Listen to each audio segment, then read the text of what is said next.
All power comes from the barrel of a gun. But what if the hand holding it starts to shake? President Xi Jinping, Commander-in-Chief of the PLA, General Secretary of the party, Head of State, Chairman of the Central Military Commission. This guy has more titles than a final boss in an MMORPG. But lately, there's been a buzz, both inside and outside of China. Xi's lost his grip. Is he stepping down? Now that's a fair question. After all, how can someone with so much power be seen as weak? Well, here's the catch. It's not about titles. It's about control. In China's system, the military doesn't belong to the state. It belongs to the party. And within the party, the real question is, who controls the money and the promotions in the military? That's where the true power lies. Mao's one-liner, Deng's calculated wars, and Jiang's flattering regime.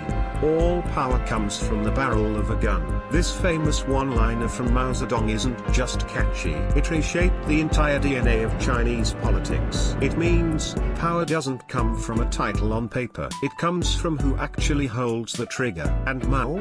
He literally held the trigger. He fought through rivers and mountains with a gun in one hand and a philosophy scroll in the other. He didn't just theorize revolution, he lived it. He was the guerrilla warrior, the grenade-throwing philosopher, the man drawing up political strategy while sitting on ammo crates. Mao was the full package, gun and pen, war and vision. Then came Deng Xiaoping, no slouch either. The man who said, I don't care if the cat's black or white, as long as it catches mice. Led the PLA in the border war with Vietnam to prove a point, I'm still the boss here. He knew the gun mattered, and where he pointed it, economic reform followed. And then we get to Jiang Zemin.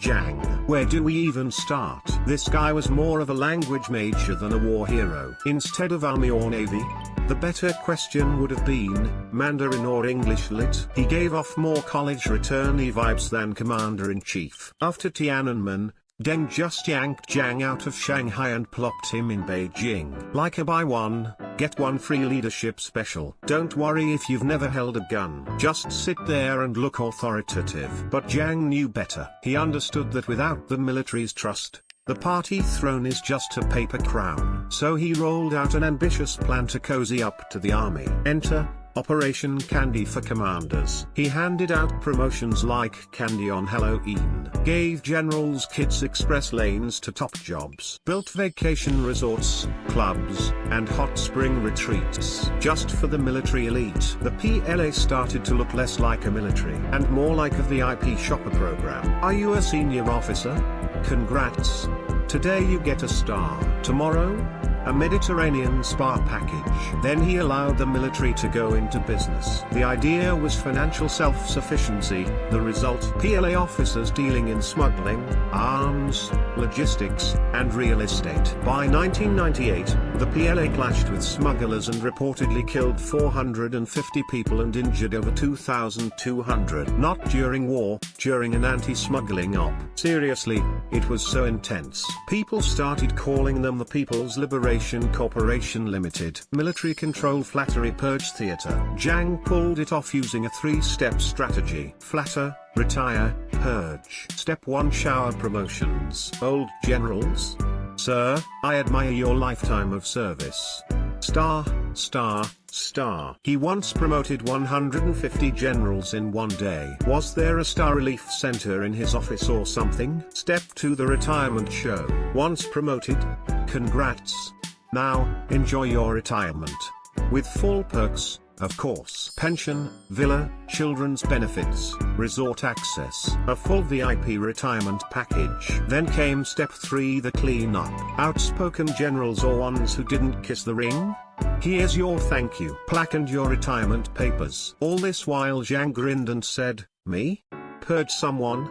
Never. He was the one who opened the door for military business, watched it turn into a corruption fest, then proudly cleaned it up. The political equivalent of setting your kitchen on fire and bragging you put it out. He even made Hu Jintao do the dirty work, sitting in the back munching on spicy squid, while Hu tried to rein in military businesses. If it failed, well, he wasn't ready. If it worked, Yeah, I trained him. Jiang directed it all like a theater master, handing out medals, pushing retirements, spinning the story. A textbook on military control, parody script of political theater. His era turned the PLA into a parody, part flattery contest, part promotion lottery. And Xi Jinping's later purges were an ironic consequence of trying to undo the very structure Jiang perfected. Xi Jinping rises from Mr. Clean Emperor to paranoid military inspector. It's 2012. The gates of Zhongnanhai open, and out steps a new name into Chinese history, Xi Jinping. People whisper with cautious hope, this time maybe it'll be different. He wasn't tied to powerful cliques, had a no-frills image, and his father, Xi Jinping, was a respected reformer. Most importantly, he was branded as the ultimate anti-corruption icon, basically China's version of a squeaky clean sheriff. And for the first 5 years, he wielded that sword. Corrupt officials cleared out like expired canned goods. Even ex-Politburo standing committee members like Zheng Qinghong weren't safe. Military big shots dragged off by state security. It was Xi's way of saying, this is my house now, don't test me. The public loved it. President Xi. Justice. More of that, please. Sweep out the trash. But then, he really started sweeping. At first, it was about corruption. Then it became, you look unloyal. Then, you sighed too loudly. Then, that face. Suspicious. And the military?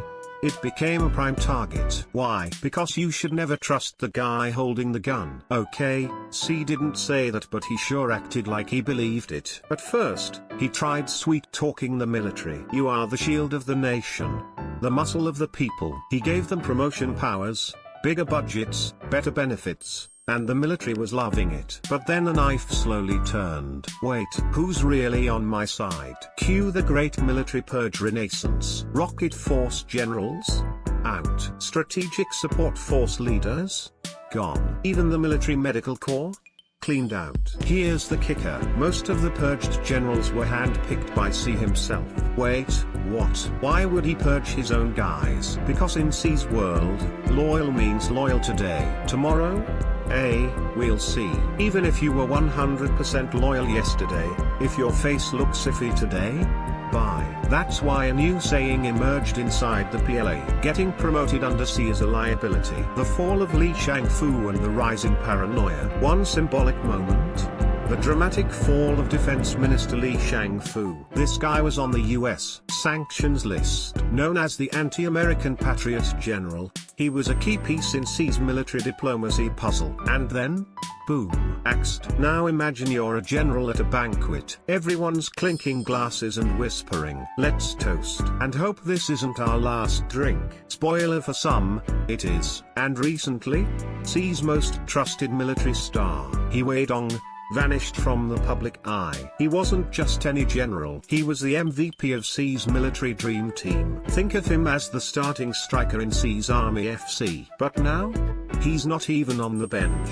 So what happened? Rumor has it, his buddy Mao Zedong got caught up in a corruption scandal, and He Weidong was too close for comfort. In Xi's world, guilt by association is alive and well. Even if you're loyal, competent, and successful. One wrong friend and you're done. That's why when Xi visits military bases these days, it's weirdly quiet. No top brass lining up to cheer. No generals yelling, long live the chairman. Instead, sir, I've got the flu today. Sorry, the 3rd Battalion's cat needs its rabies shot. It's not illness, it's quiet protest. A silent mutiny of thanks but no thanks. Xi's transformation is complete. He's gone from being the clean emperor to the paranoid inspector, managing a blacklist of generals, none of whom know if they'll still have a job tomorrow. At military meetings, the most alert person isn't the general, it's the interpreter. Note that general used the word maybe. Could be on thin ice. Watch that eyebrow raise. Mood shift detected. Xi can't trust anyone, not even those he promoted. And so begins the infinite loop of self-doubt, which leads us to the ultimate question.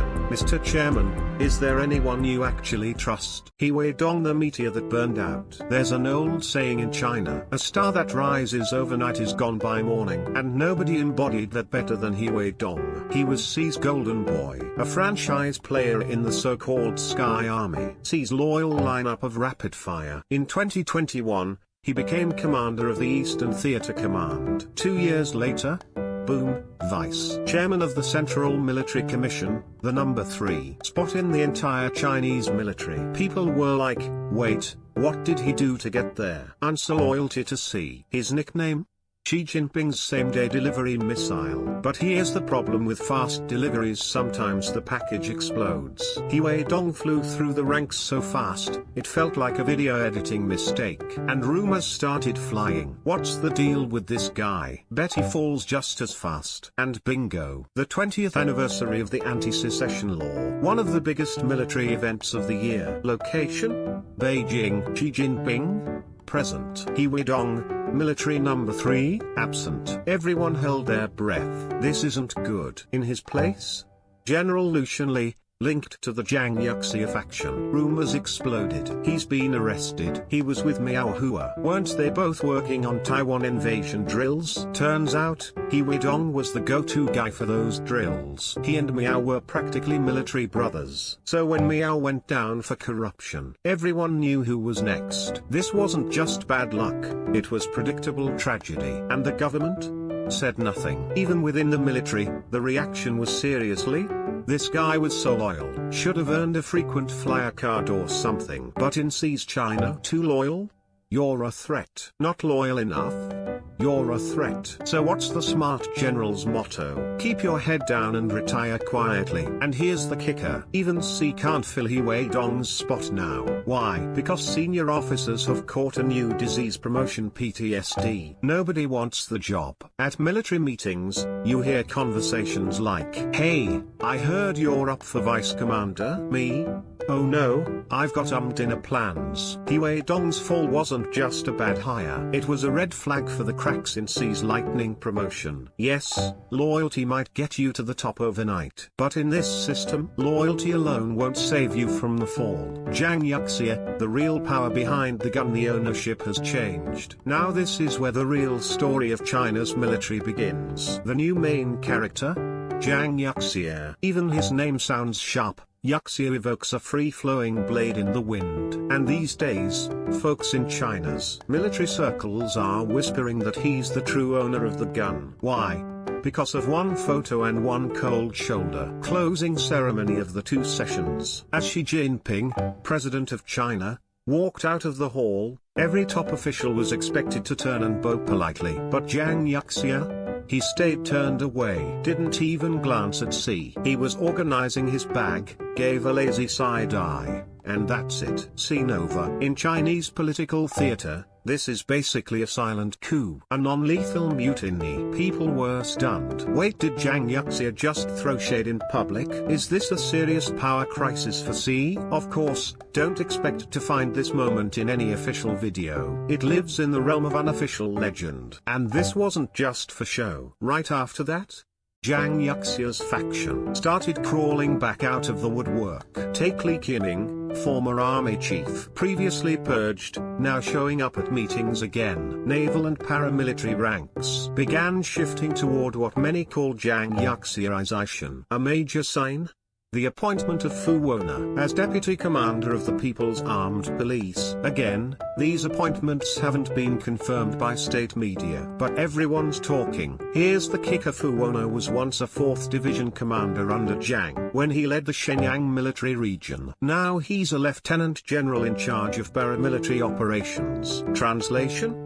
Not just the army, I've got the cops now too. Meanwhile, Xi's own pick for defense minister, Dong Jun, still hasn't been allowed into the Central Military Commission more than a year later. He's military rank number 4 in China. Yet he's sitting in the back row at meetings, furiously taking notes like an intern. This is the Chinese political way of saying, you don't belong at the grown-up table. Even if Xi gives an order, the room's energy is more like, let's check with Zhang Yuxia first. shall we? And here's a military joke that's been floating around. When Xi visits a base, even a sergeant can't go with him unless Zhang Yuxi gives the okay. When Xi tours a military base these days, he looks less like a commander-in-chief and more like an indie film director scouting a shoot location. No cast, no crew, no lighting, just the director wandering around with a camera. So, let's be real. Zhang Yuxi holds the power now. Xi is no longer the man with the gun. Sure,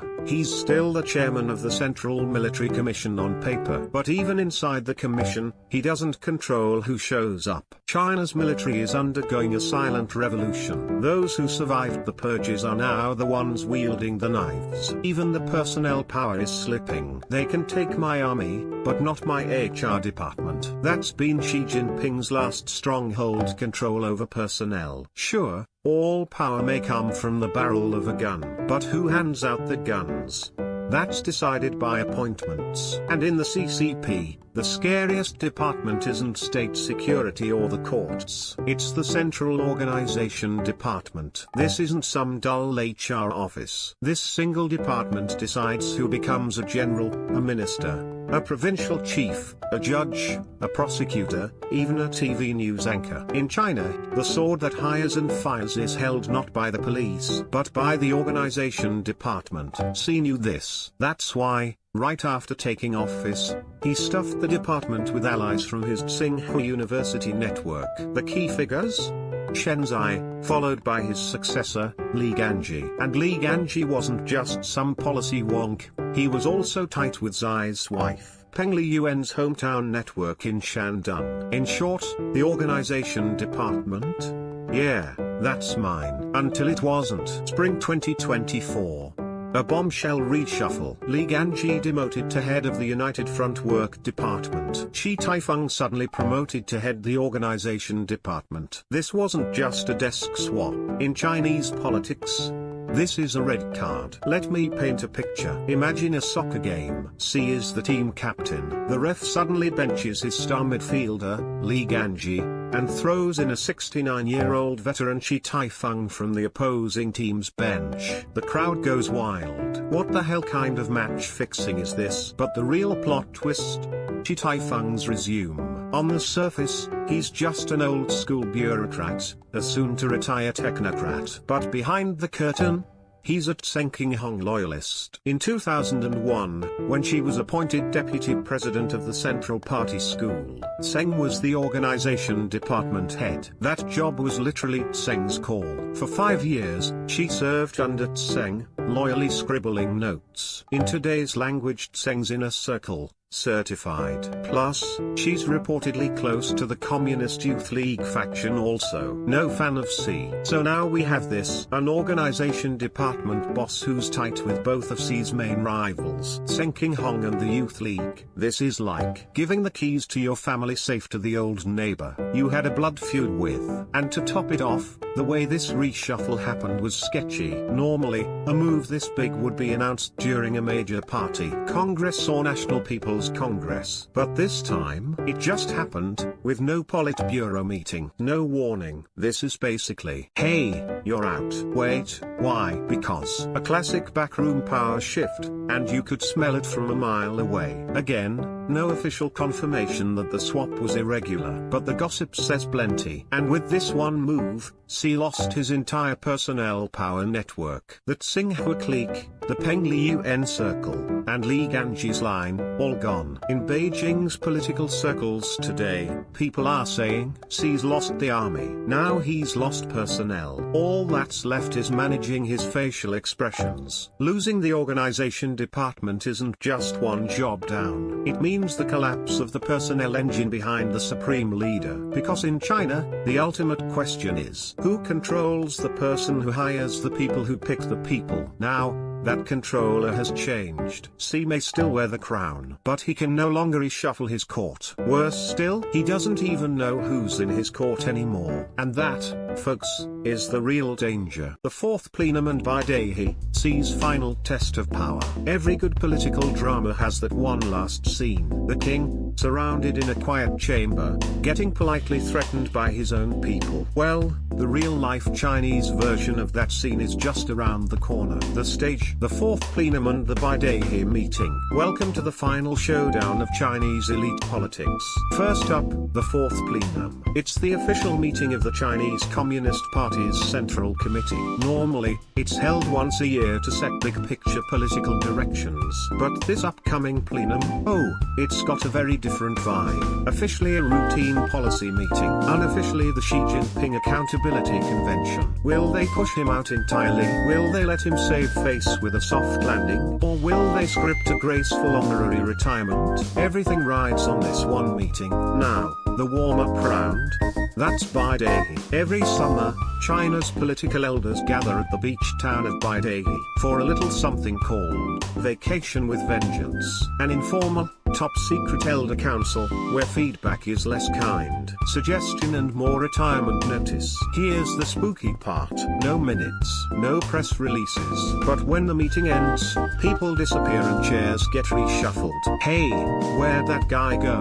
Oh, he went to Beidaihe this summer and never came back. This year, the stakes are even higher. Rumor has it, Hu Jintao might make an appearance at the fourth plenum. Meanwhile, fellow youth league alum Hu Chunhua is making waves, touring Africa, popping up in provinces, and getting a lot of media love. Even People's Daily, the CCP's front page, recently quoted an old Hu Jintao slogan: scientific decision-making, democratic discussion, rule of law. That's not subtle. In Chinese politics, that's code for Xi's one-man show has gone too far. And yes, the message came straight from the party's own media. Translation: the fourth plenum isn't just a meeting, it's the ring, and Xi is stepping into it. Now he has to choose. I'm done, peaceful retirement. I'm not finished yet, dig in and risk a takedown. I'll stick around just long enough to crown a successor. A staged exit with dignity. It's like the king standing before his ministers and generals asking, who shall wear my crown next? But here's the real question. Will Xi even get to speak at this meeting? Or will he not be invited at all? If Xi doesn't show up at Beidaihe, that's basically a formal pink slip.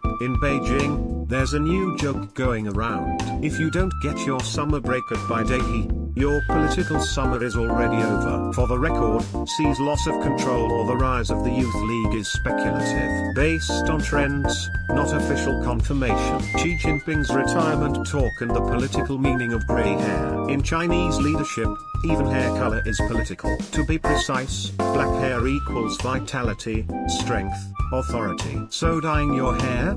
Basically an unspoken party requirement. Then came 2024. Xi Jinping showed up in public, with visible grey hair, no dye, no filter. People murmured, wait, is that a mistake? Someone's stylist just got fired, right? But the one who got fired was Xi's image as an untouchable ruler. Then came the real jaw-dropper. Xi Jinping reportedly said, I've been thinking about retirement. And of course, in classic CCP fashion, there's no official record of him ever saying that. Still, that's like a superhero standing in front of cameras and saying, I think I'm done saving the world. Of course, the line is always followed by, but if the villains return, I'll be back. Same with Xi. He said, I want to retire but only if the party and the nation allow it. Translation: I don't quit. You tell me to quit. Some think it's a clever trap, a classic bait move. Why? To flush out the opposition. By pretending to be weak, he's hoping enemies will step forward. Really? He's done? Maybe it's our time now. But everyone smells the bait. Nobody's stepping forward. Everyone's pretending they didn't even hear it. Instead, his opponents are thinking, sure, step down. We fully support you. Totally fine. Please let us help you retire. The whole thing is awkwardly hilarious. The ruler tosses out the retirement card to trap enemies. And the enemies start actively supporting the retirement just to avoid the trap. Here's the TLDR. He set the trap, and now he's about to fall into it himself. And since then, Xi's grey hair stays visible. He no longer appears in public with his vice military chiefs. He doesn't say it out loud. loud, but his body is screaming it for him. I think I'm really done. Collapse of the Sky Army, comeback of the Communist Youth League, and the Emperor with no clothes.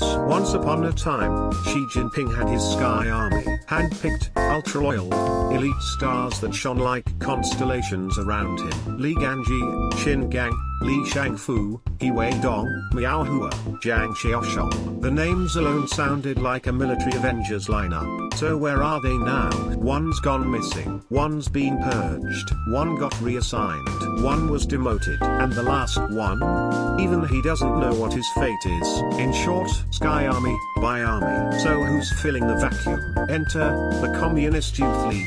This was Hu Jintao's old squad, once powerful, later purged, then silenced for years. But lately, they're creeping back into the spotlight. The poster boy, Hu Chunhua. He's been globe-trotting in Africa, popping up in local visits, basically yelling, "Hey guys, I'm still here," and state media, totally hyping him up. But wait, there's more. People's Daily recently plastered its front page with Hu Jintao political slogans, scientific decision-making, democratic processes, and rule of law. Oof, that's not subtle. That's basically the party saying, bro, you've been hogging the power a bit, don't you think? Note, while there's a noticeable uptick in Youth League presence, some say it's too early to call this a full-blown comeback. And at this point, Xi starts looking a lot like the Emperor with no clothes. Back in the day, he probably asked himself, military uniform today? Nah, maybe something casual to connect with the people. Now, he doesn't get to choose, because whatever he wears, it's clear he's no longer the Emperor. His entourage? Gone. All those generals, aides, secretaries. Sorry, Mr. Chairman, I'm out on a work trip. Regretfully, I'm flying to Bangkok. Can't make the meeting, feeling a bit under the weather. Everyone is quietly exiting stage left.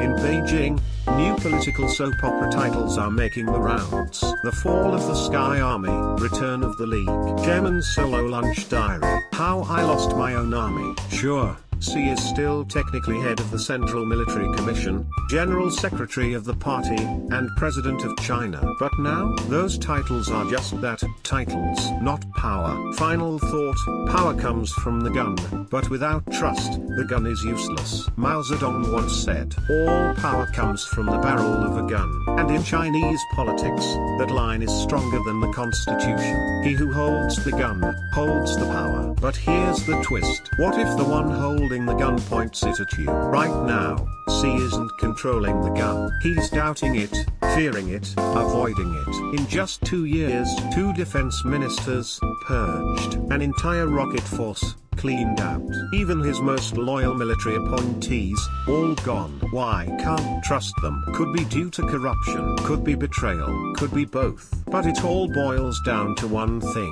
Will this guy listen to me till the end? Once that trust is gone, Xi didn't get stabbed with a sword. He started bleeding from the blade of his own paranoia. And let's be real. The People's Liberation Army, it's a peacetime military with no real combat for 40 years. They're not trained to shoot. They're trained to salute, recite speeches, and read Xi thought out loud. They pledge loyalty before they even pick up a weapon. But the sad irony, even those guys Xi doesn't trust. Sure, the barrel of a gun can prop up a regime. But if you don't trust the person holding the gun, you won't start a war. And your purges might plant the seeds of a coup. Right now, Xi isn't afraid of foreign enemies.